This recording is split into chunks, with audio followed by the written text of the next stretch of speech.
Aston.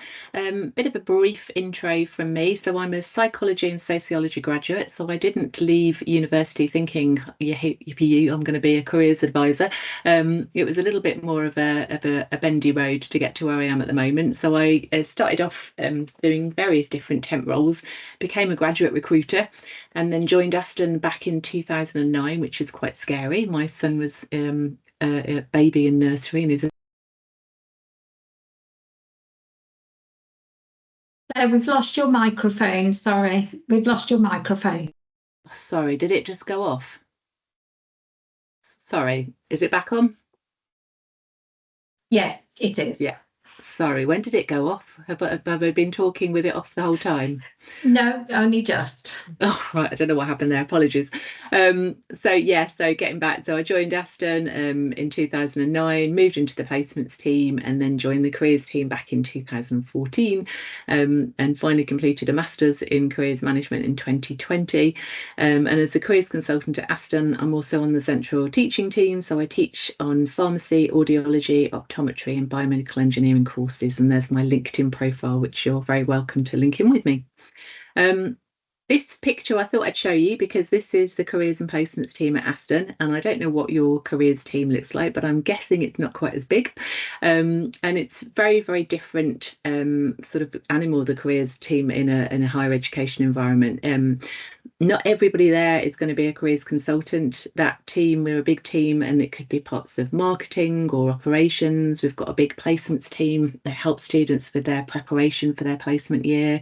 We've got a big team that helps students when they're on placement, supporting them, and lots of other people there to support as well. But the point being is that careers at higher education is a lot more involved, I would suggest, in terms of we're targeted on making sure that we have employable graduates that come out of university. That's what the rankings are there for. And if you're thinking about universities, I'm sure you're thinking about those rankings. So it's really important to make sure to us that you're supported whilst you're at university. And certainly Aston has a really big team.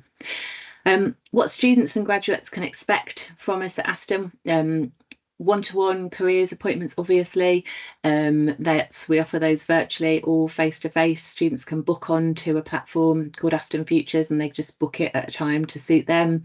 We've also got our website, which is really comprehensive. We kind of say to students, it's your 24/7 careers advisor. So if you want to be applying for a job and you want to get your CV checked at 11 o'clock at night, you can put it through some software and it will instantly give you some feedback.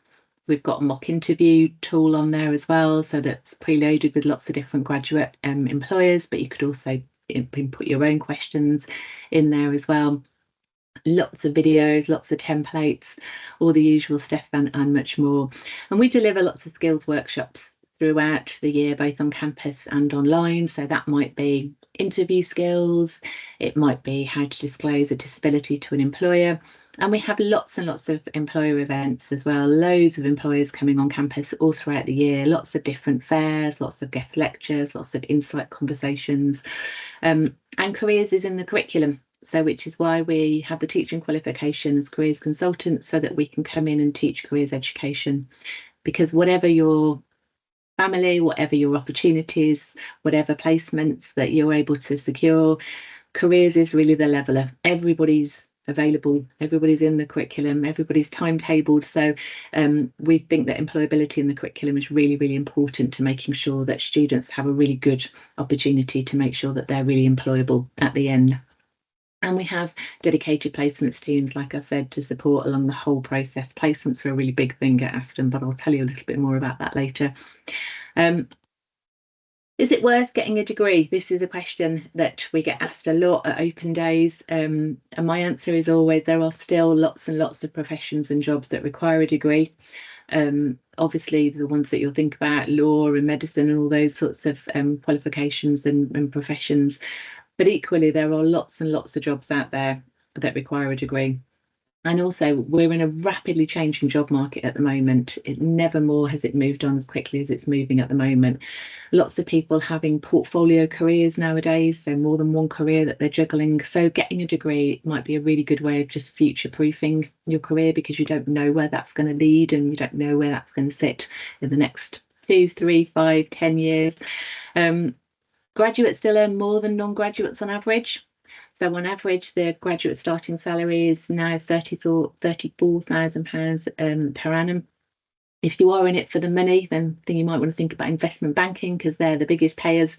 So an average starting salary for an investment banking, someone like Goldman Sachs, might be £55,000, so straight out of university, but they want a lot from you. Putting all of those reasons to the side, university is more than just getting the qualification. It's more than just getting that degree certificate. It's an opportunity for you to broaden your horizons, to meet lots of new people, forge friendships for life, network, have opportunities to travel.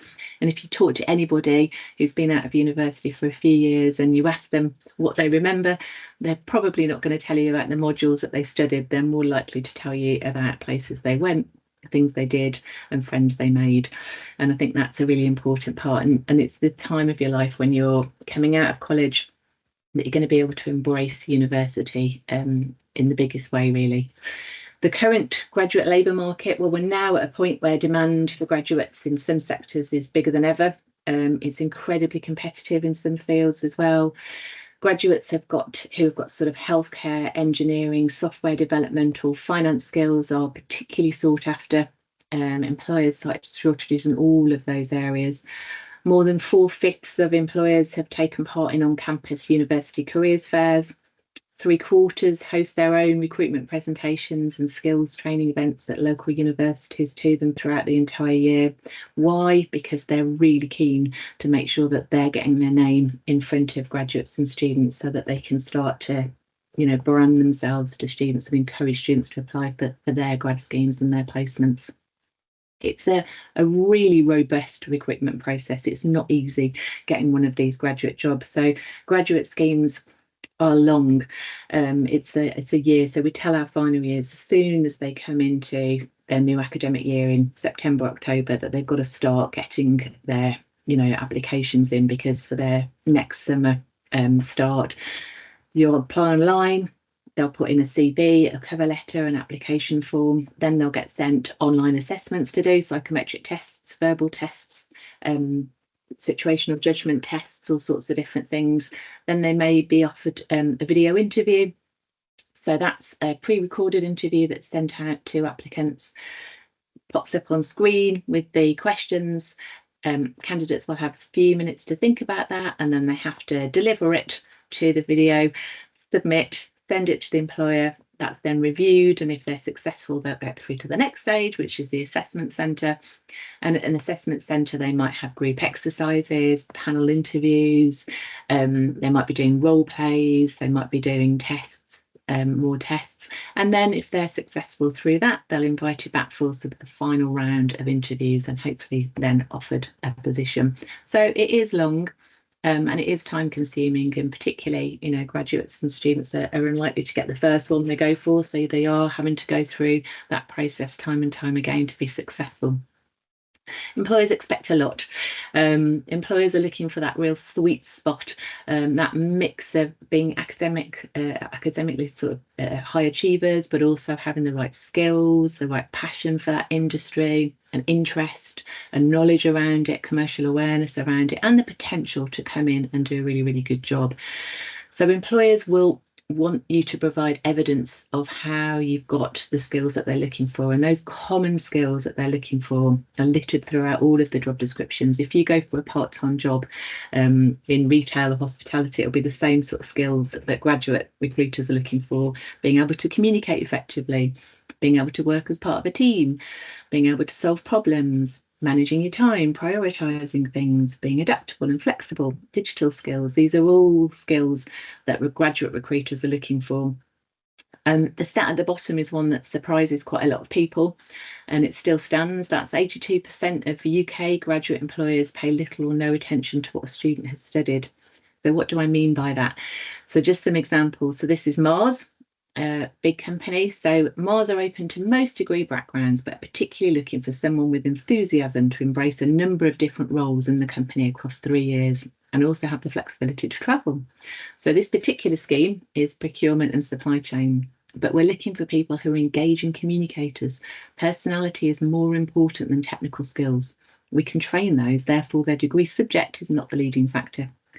This is a webinar that was delivered by HSBC, a big graduate recruiter in the West Midlands.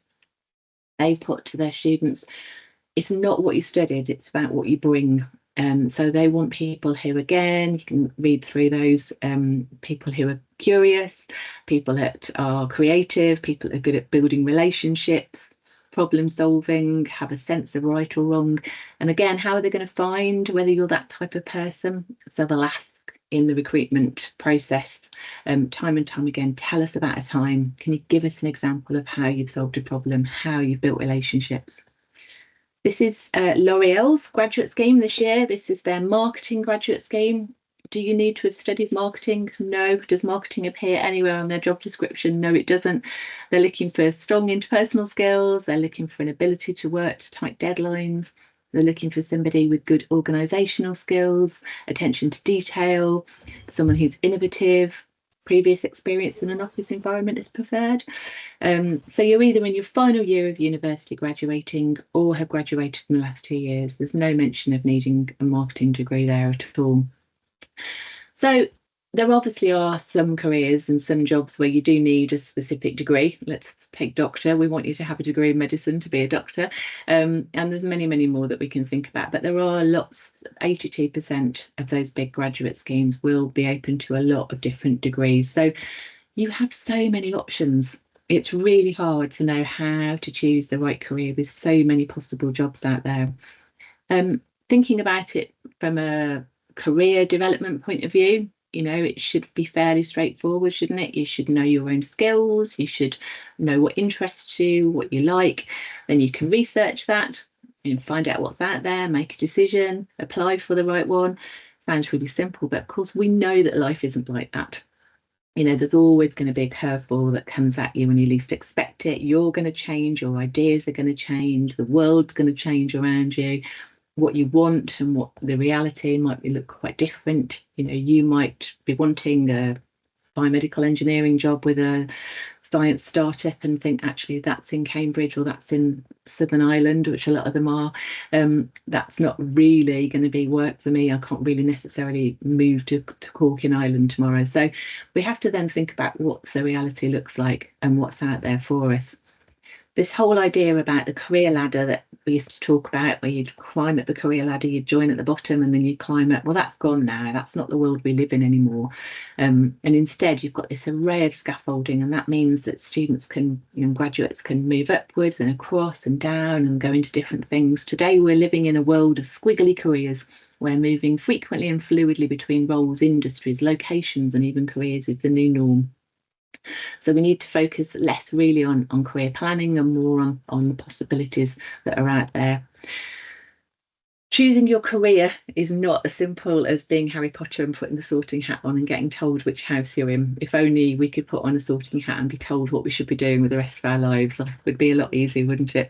But of course, it's not like that. And there isn't a magic spreadsheet of opportunities. There isn't a magic quiz that you can do that will tell you what you should be doing. But there are lots of ways that you can move forward by exploring. And the more we explore, the more we'll find out, and the more we find out, the more we know.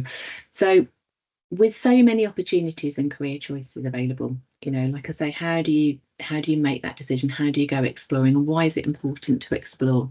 So if your mum is a regulatory affairs officer, your dad is a patent attorney, you know, then you know about those careers. If you didn't have that, if you didn't have those connections, you wouldn't know those careers existed. There are thousands and thousands of careers out there. They're changing. You know, there's more careers today than there were yesterday. The best careers advisor in the land won't know all of the jobs that are out there. And like I say, they're changing rapidly. So it's just important to kind of go out and find out as much as you possibly can to start making some decisions. So let's have a go. There's a few of us on the call today. So if I open my chat, let's have a little look and see if you can start making some really difficult decisions this afternoon. Okay, so I'm going to ask you to pop A or B in the chat now. So if I were to offer you a cup of tea with biscuits or a hot chocolate, what would you like? Would you like A or would you like B? Well, B is popular, hot chocolate this afternoon. Okay, somebody for a cup of tea. Excellent. Right, I think hot chocolate was the winner there. Let's have a think about soft drink. So what do we reckon? Do we want a Fanta or do we want a Coke? A bit split. I think Coke's coming at the winner for that one. Right, Galaxy or Dairy Milk? We're going to go A or B? Definitely going to go A for this one. Okay, some more A's coming through as well. Lovely. So Saturday night's coming up. Do you want a night in your pajamas watching TV, or do you want to go out partying? Okay, there's some parties out there. Excellent. I'm with the A's, I think. Thinking more about careers now. Do you want to be earning quite a lot of money? Do you have a nice lifestyle when you're thinking about your career, or do you not care about what you earn? Do you want to get up and really enjoy what you're doing? Quite a lot of B's. Some A's. Think of the holidays. Yep. A, B, but mostly B. Yeah. Yeah, it's a bit of both, isn't it? Absolutely. Thinking about healthcare, thinking about working in a lab or something corporate. Do we think something A or something B? Okay, so some A's, some B's. Yeah. And this is what makes the world go round, because we're all different, aren't we? And we all enjoy different things. So do we want to stay in the West Midlands, or are you open to moving for your career? Do you want to move away from home and do something exciting somewhere else? It doesn't have to be the southeast on that map. It could be elsewhere. Lots of people that will move, which is great. The more flexible you can be, the more opportunities you'll have in your career. What about this one? Oh, this one's really hard, isn't it? How do you know how to decide when you don't know what you're deciding on? And this is really just to make the point that, it's a gamble, isn't it? You could make that decision, but you just don't know what you're going to get, which is a little bit like choosing a career if you know nothing about it. So the more you can research, the more you'll be better placed to be able to make a good decision, one that you're not going to regret and that's not going to kind of give you any horrible surprises. Loads of ways you can research careers these days. There's lots of work experience. You might have done some work experience already at school. If you're interested in things like pharmacy, for example, which is the course I work with at Aston, I know that there's lots of local community pharmacies where you can just go in and shadow for the day. Loads of volunteering opportunities exist now. Lots of insight days in engineering, law, the big companies like PwC. Listening to career stories. YouTube is full of people talking about career stories these days. There's also the National Careers Service. There's I Could on there. The UCAS have some nice career ideas. Prospects have got lots of job profiles on there. The NHS have got sort of a nice website that you can go and explore. There's over 350 careers in the NHS alone. So if you're thinking, I'd like to look into what forensic psychology looks like, Google is at your fingertips. You can go and explore without having to do too much. And also just speak to people. It might be your careers advisors at college. It might be your National Careers Service. It might be your mum and dad. It might be your friends. It might be your friends' parents, your neighbours, your family friends, teachers. You'll be surprised when you start thinking about it, how big your network is and how much information that holds. Just having a chat with somebody might be really, really important and might be really insightful and just put you on a different road of thought. So there's lots of careers fairs happening all over the country. Some of these are virtual, so you don't have to be on your doorstep, but we're lucky in the West Midlands. We do have quite a lot that is on our doorstep. So that first link there, it's the youthemployment.org.uk, and that lists all of the careers fairs that they know about, and it lists it month by month and shows you where they are and then gives you a link to find out more about it. So a couple that sprung out to me were the What Next, which is in Birmingham, and that's coming up shortly. I think Aston Uni's got a stand there as well, but lots of stands from different employers. You've got the Big Bang Fair, which happens every year at the NEC. You might have heard about that one, but they have careers information hubs. So anyone interested in digital careers or engineering careers or health or science careers, again, that's on your doorstep to go and explore and discover. And it's just a fun day out as well. Think about what you like. So sometimes thinking about your career is just as simple as realizing, what you actually enjoy doing. And some ways I like to think about that is what what do you do that you enjoy? When do you feel quite energized by something? What lessons do you look forward to? What lessons do you dread? That might give you an idea about kind of if you want to go into data, or if you want to go into something more communicating around people. Maybe you've helped out at open days and stepped out of your comfort zone at school and it was a little bit scary, but actually you loved it. Maybe you're super competitive and you love nothing more than coming off the football pitch and you've won that match. Or maybe you love looking at IT or problem solving, you enjoy having a spreadsheet, you enjoy organising your friends, you're the organiser of your group, you might be the diplomat, you might be somebody that leads. So all of those sorts of different things, if you can kind of have a bit of a mirror up to you, ask your friends, ask your parents, ask your teachers, think about who you are as a person and your natural strengths. If you can do something that's really naturally comes to you that you enjoy, then you'll have a far better career. Things like spreadsheets I hate, data I don't like. I know lots of people who love a spreadsheet, not me. I couldn't do a career in data. That would make me really sad. So have a think about what you enjoy, and a lot of that is just experiencing stuff as well. I'm sure you have already. If I sat down in a careers interview with you all and asked you about what you're doing, I'm sure you're all good team players and you've had loads of opportunities to develop that with D&V and volunteering and mentoring and different bits and pieces. But just carry on doing that sort of stuff because that's great. Spring Pod, that's a nice website if you haven't found that one. Lots of virtual work experience that you can do on there as well.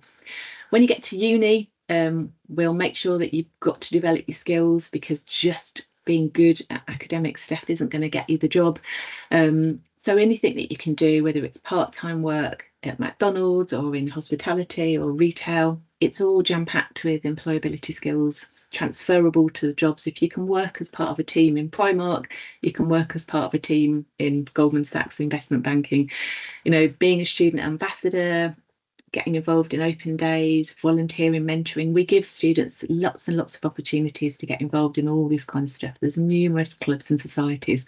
And this isn't kind of boring stuff. This is fun stuff that you can do to make more friends, but at the same time, you're bagging lots of employability skills as well.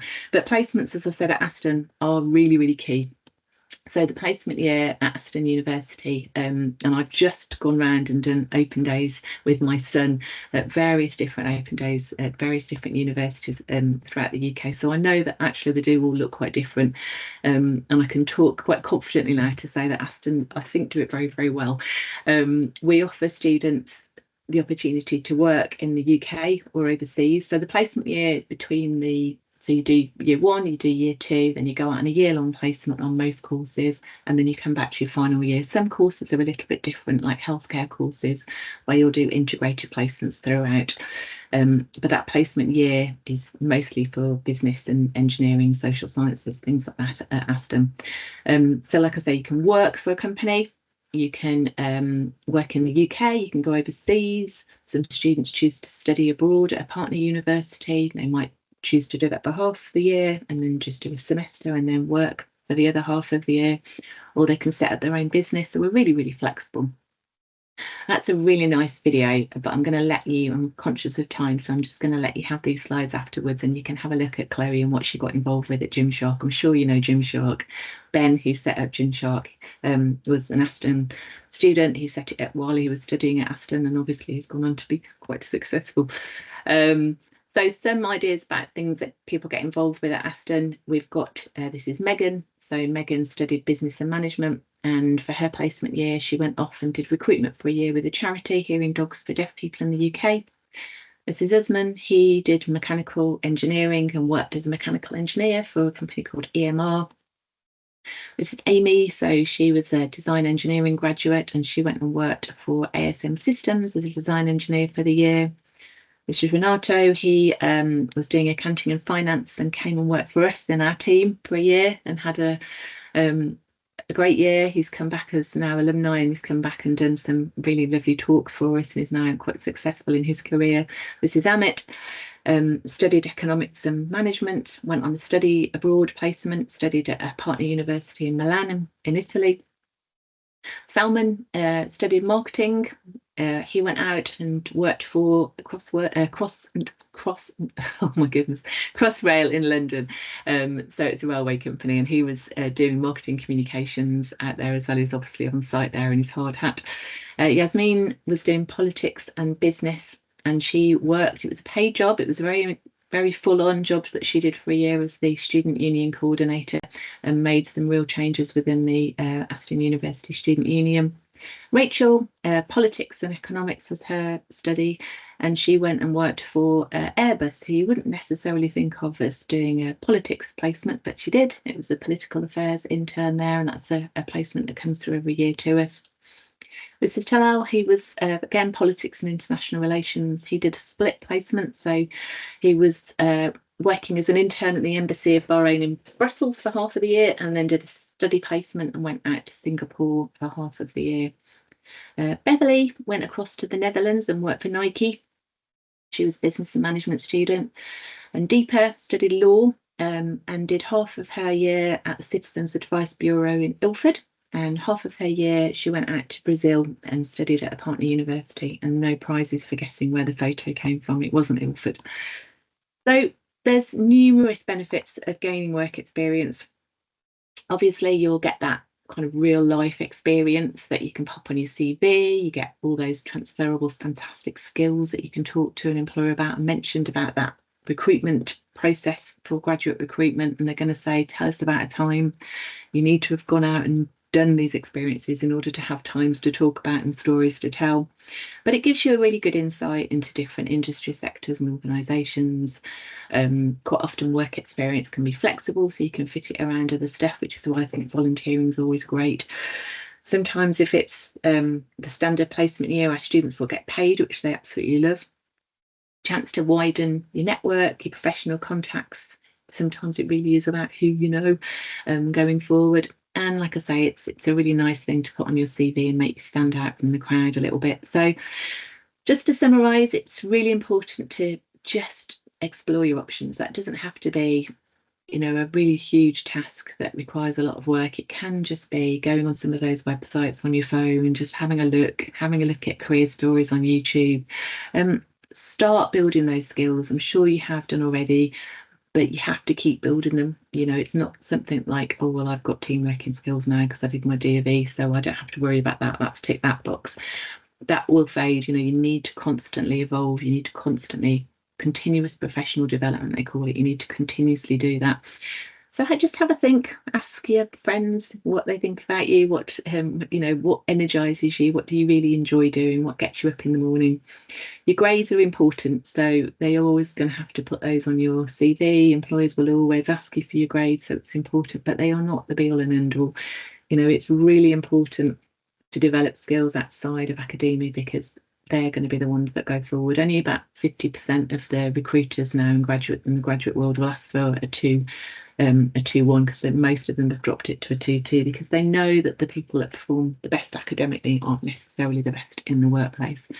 But it is really, really important to have that mix, because getting you through, you'll need the skills and the academic success to go with it. So thank you very much for your time. I feel like I've rattled through that quite quickly. Are there any questions at all? Thank you so much, Claire. I think that it was a whistle-stop tour, but actually I think we're all kind of imbibed totally and utterly in careers and work experience. And I think it's the message that from King Ed's we really want to get out to students, which I think you've kind of really encapsulated, that actually developing these soft skills and experiences really make the whole person going forward along with the academic studies. And I think it's really important that students think about those things and, as you say, ask questions of themselves and the people around them to start thinking and collating those ideas.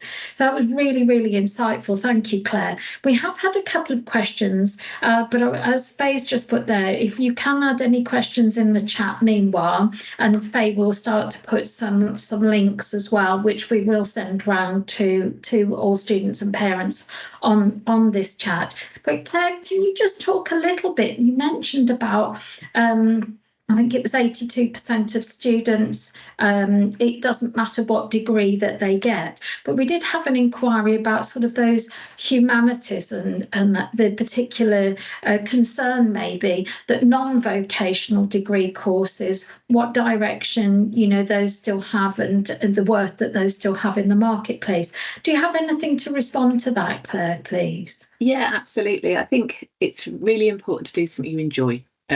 Because you can make the right decision and think, well, I should be doing, you know, X, Y, and Z because that's got a really good job at the end of it. But if you're not enjoying it and it's not playing to your strengths and actually you love history, then absolutely follow that, because like I say, 82% of the graduate schemes aren't necessarily looking for a specific degree. We look at GCHQ, they're the big SPY, you know, MI5, MI6 in Cheltenham.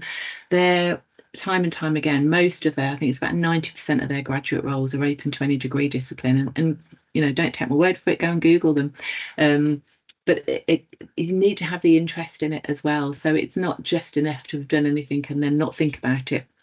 You know, I think it's easy for students who are doing humanities to get wrapped up. And if you're doing something like pharmacy, it's very vocational, isn't it? If you're doing something like medicine, you're on a track and it's really there on a plate and you're on that line. If you're not doing something, I was the same. I did psychology and sociology and came out of university thinking, oh, what do I do now? And if I could have a time machine and go back, I would go to my careers department and speak to them. So I think that's really important. So yeah, do something you love. It's there for education. Education is an amazing thing, and it would be horrible if we don't have students studying fine arts and humanities. But that's not enough. You know, you are going to have to do something else alongside that as well in terms of getting some employability skills. So our history course, we've got a compulsory placement year, and students will go out and do loads of different things that year. They might go and work in a museum for a year. They might go and work in Marks and Spencer's, doing a rotational placement in different departments. You know, so it's do something you enjoy for sure. And there's never any full stops in careers. And like I say, the market's changing so much now, and there's so many flexible ideas, and there's so many different careers that things like humanities can lead into as well. But you need to give it some thought. That's really helpful. Thank you, Claire. And certainly we would encourage all students to, across the board of the subject choices, to really experience work experience during their time at college. And that's something that Faye and I and the college particularly really encourage students, that, you know, gaining those experiences of the workplace and the connections that you make through work experience, and those gathering those skills alongside the academic qualifications are really important. We've had a question there about what kind of opportunities and webinars will there be to actually help students and parents with applying for university. And Faye has put there about the events that we will be running in the future. We've actually got a programme of events over the next few months. 19th of March in the evening is student finance. Then we have the SEND, so anybody needing any learning support experiences in looking forward. That is also on the 8th of April. And then we have the Parents Guide to HE on the 11th of June. So these webinars are an ongoing process, and Claire's really kicked that off with thinking about, you know, how to start that careers conversation and start that thinking. We're also, Claire, working towards a Futures Week that we have, week commencing 16th of June here at college. And a lot of the information that you've just given is really helpful for students and parents to start thinking, what is it that I want to do in that Futures Week when they're off timetable? What is it I really want to do that is going to expand my horizons, test out my skills, and really begin that conversation? So that's very, very timely. And I think students will want to refer back to this webinar.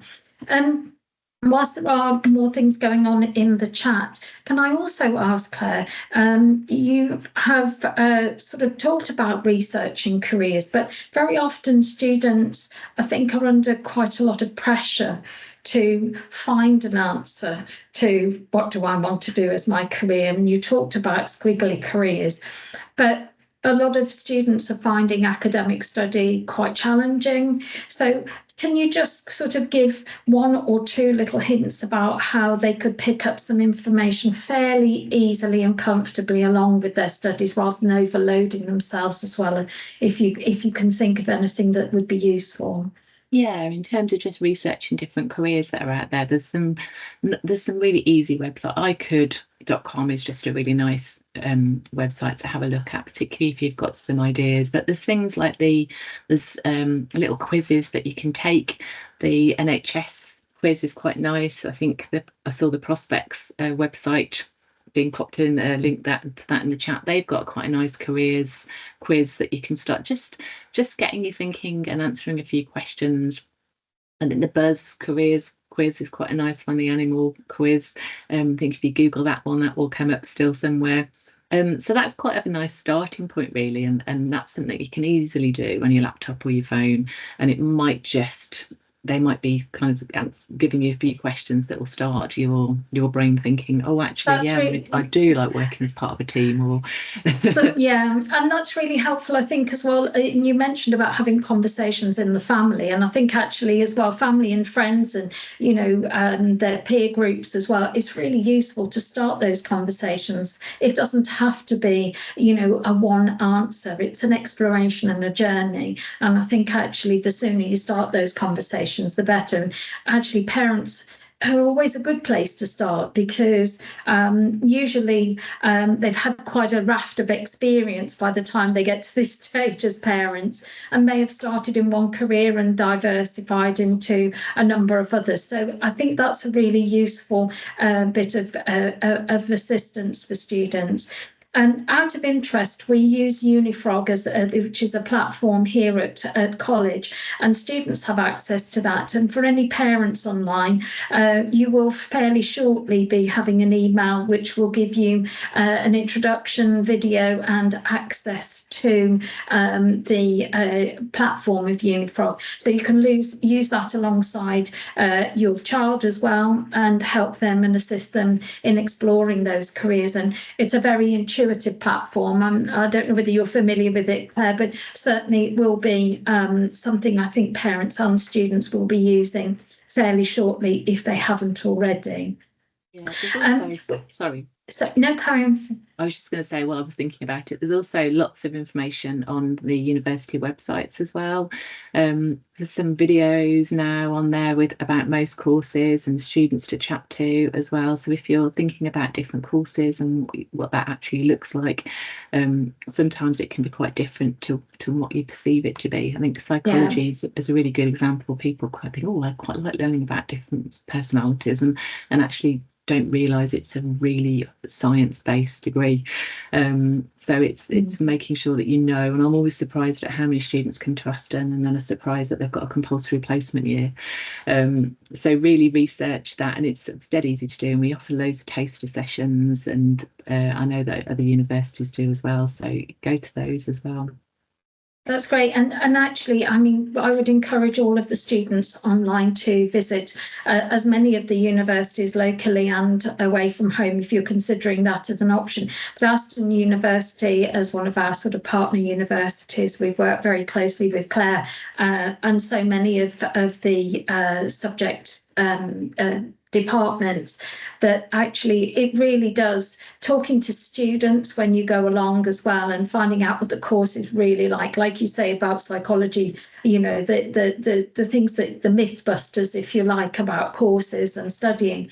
But also there may be some students online who, whilst you may be considering university, are also considering apprenticeships and alternative routes into perhaps early careers.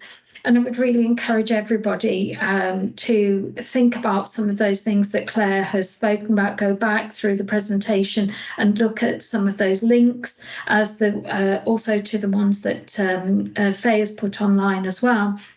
because actually they are hugely relevant, and sometimes even more relevant, I think, when students are looking at options to go more sooner into a more career-focused pathway. And so actually gaining those skills around your academic studies is really critical. It just makes for a more rounded person. It makes for a more definitive and well thought out choice at the next step. And I think then it makes that a much more enjoyable journey. And I'm sure, Claire, you'd agree that those students who've researched their courses, been to visit Aston University before they come, are much better informed and probably stay the course in a much more enjoyable fashion. Those years as well, when they take that year out as a placement year, can make an application of their studies far more relevant to their future choices of career and satisfaction as well. So it makes absolute sense, doesn't it, to do that? Yeah, absolutely. And for any parents who are online, I'd just like to say as well to look out for your newsletters that we send out from the college, any parent emails that come your way from careers, and also look at the college website.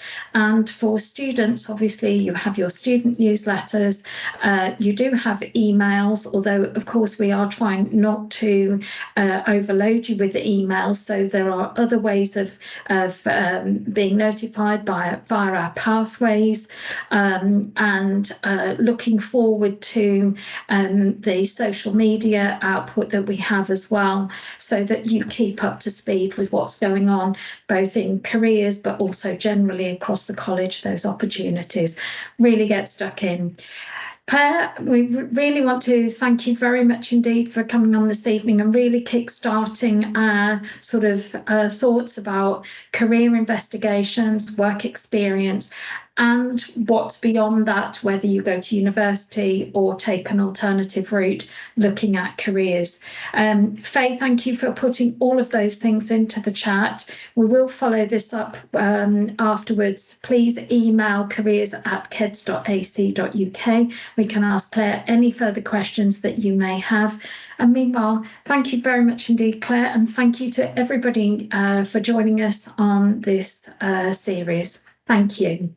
No problem. It was lovely joining you again. Okay, good night all. Thank you.